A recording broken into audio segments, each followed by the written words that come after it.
C'est un chant funèbre. Avec plus de 40 millions de sans-abri, la Chine dans le chaos de la guerre en 1942.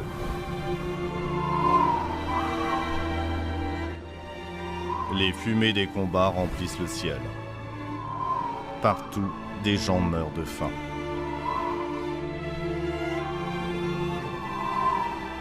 Des paysans ont perdu leurs terres. Une mère tient son enfant qui agonise. Où peuvent-ils s'échapper dans ce monde tragique?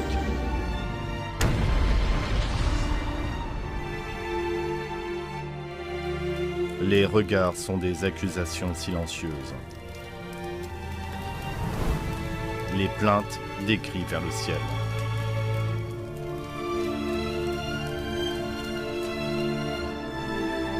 Quand le mot souffrance, abstrait, devient un regard. Qui ne pourrait s'en émouvoir?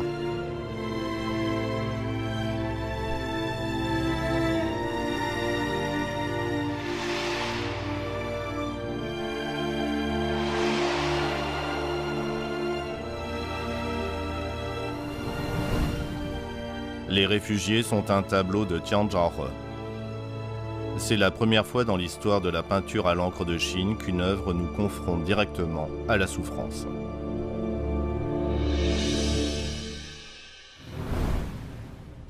L'ensemble mesure 27 mètres de long sur 2 mètres de large.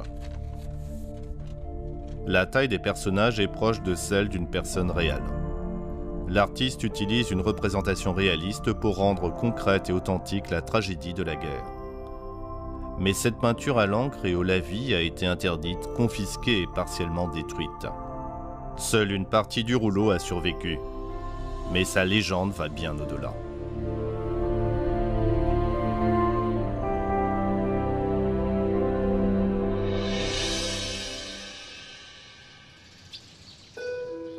En 1942, à Béping,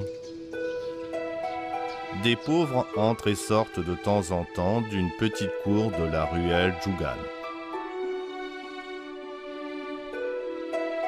Dans cette pièce meublée simplement, le papier à dessin qui couvre tous les murs et les pauvres invités comme modèles contribue à la création du chef-d'œuvre « Les réfugiés ». Le peintre s'appelle Tianzhahe et ses pinceaux n'ont jamais quitté les masses laborieuses.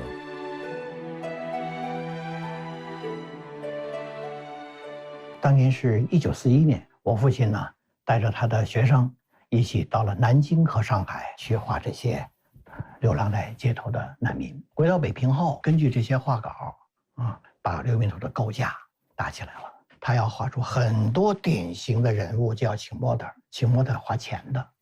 所以呢，我父亲研墨都不够，纸也不够，怎么办？他有的时候只能被迫出没典当行。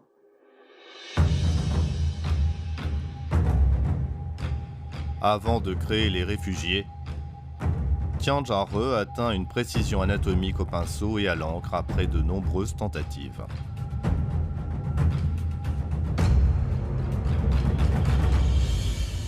Tianzhahe 是接受了西洋画的解剖学和明暗透视，他把结构解决了，而且线条的力度还保持中画的特色。他的用笔和解剖和结构和中国画的书法的力度吻合得相当之好。 La peinture figurative traditionnelle à l'encre et au lavis, délimitée par le dessin au trait, met l'accent sur le charme du pinceau et de l'encre, et non sur la structure volumique. Sheting et Zhou de la dynastie Ming avaient peint des réfugiés. Leur maigreur n'est représentée que par quelques lignes. Tianjia-He, quant à lui, a adopté une approche unique en frottant les visages émaciés des personnages avec des pinceaux secs. Quant au Reed, il utilise différentes nuances de lignes pour créer une sensation de volume. Les touches obliques au pinceau laissent deviner des traces de larmes. Des lignes de pinceau d'épaisseur variable sont utilisées pour exprimer les subtiles concavités du corps et la texture des vêtements. La coloration est simple, mais sa force pénètre directement dans les cœurs.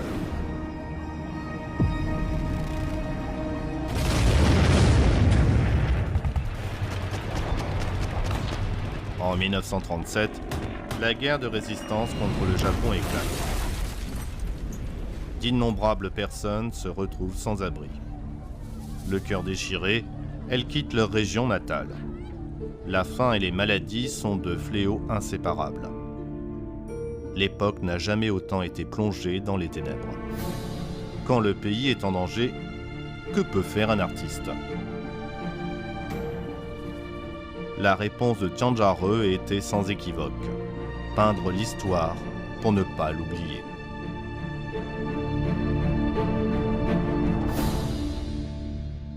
画这些被日本人轰炸的难民，它是不能公开的。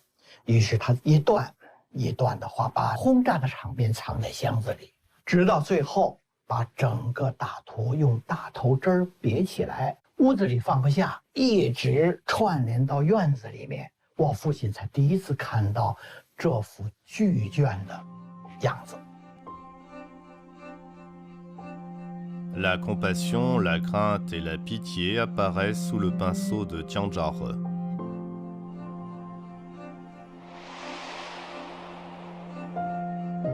Dans la ville de Beiping, certains font l'éloge de la peinture car elle montre la vraie vie et la souffrance humaine.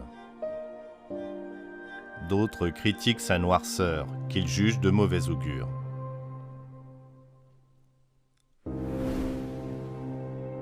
Tianjia-He, après avoir combiné la poésie de la peinture à l'encre et le réalisme de la peinture à l'huile, est devenu un observateur de la souffrance.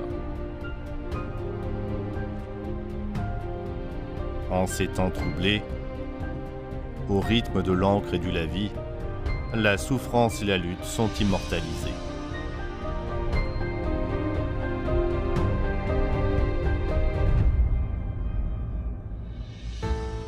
Tianjia-He commence toujours par les yeux lorsqu'il dessine des personnages pour montrer leur esprit. Lui-même a des yeux pleins de compassion. Avec son pinceau, il semble offrir un regard sur un pied d'égalité.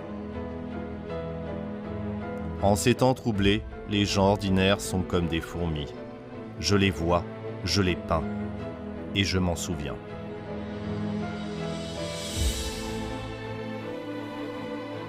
C'est une grande épopée réalisée au pinceau et à l'encre. Une centaine de personnages apparaissent, chacun à sa manière et dans sa douleur. 蒋兆和把中国美学和西洋绘画的技巧结合起来的时候，已经走在我们时代的前头了。我想这张画是不朽的，它是伟大的现实主义的力作。 En 1943, après plus d'un an de création, l'œuvre est exposée à Beiping et fait sensation. La police militaire japonaise ordonne qu'elle soit retirée le jour même. L'année suivante, elle est de nouveau exposée à Shanghai. Les Japonais la confisquent peu de temps après, puis elle disparaît.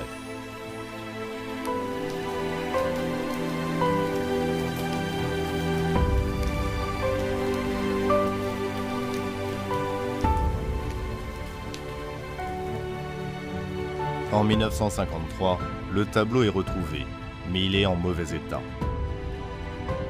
La moitié droite du rouleau est endommagée à de nombreux endroits et l'autre est complètement détruite. Heureusement, les photos en noir et blanc prises avant l'exposition ont été conservées, permettant de restituer cette magnifique œuvre.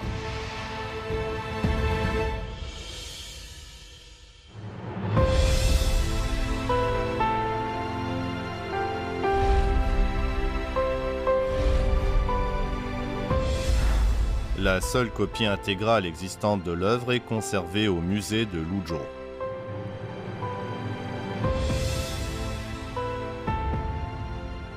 Le tableau a connu des mésaventures, comme s'il partageait le destin de ses personnages.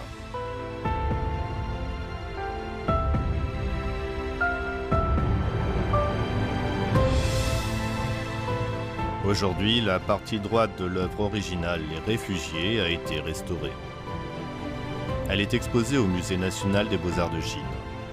Les lignes s'étalent et l'encre est la même. Face aux personnages du tableau, on voudrait utiliser la prospérité d'aujourd'hui pour atténuer leurs douleurs et sécher leurs larmes, ainsi qu'apaiser les cicatrices du passé avec les bouleversements qui ont changé le monde.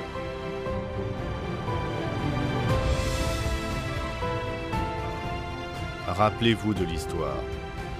Ne l'oubliez jamais. En dehors du tableau, c'est déjà une nouvelle Chine debout à l'Est qui ne peut pas être intimidée. C'est une nouvelle ère de vivacité, de progrès, de grandeur et de prospérité.